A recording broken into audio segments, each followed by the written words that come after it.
तोहरे भरोसे भूखली सुखर बिबरवा हो। ए प्रभु यीशु सुखर बिबरवा हो।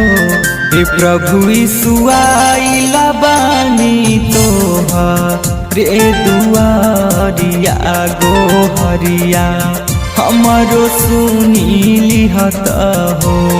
ए प्रभु यीशु आइला बानी तोहरे दुआरिया गोहरिया हमारो सुनी लिहत हो।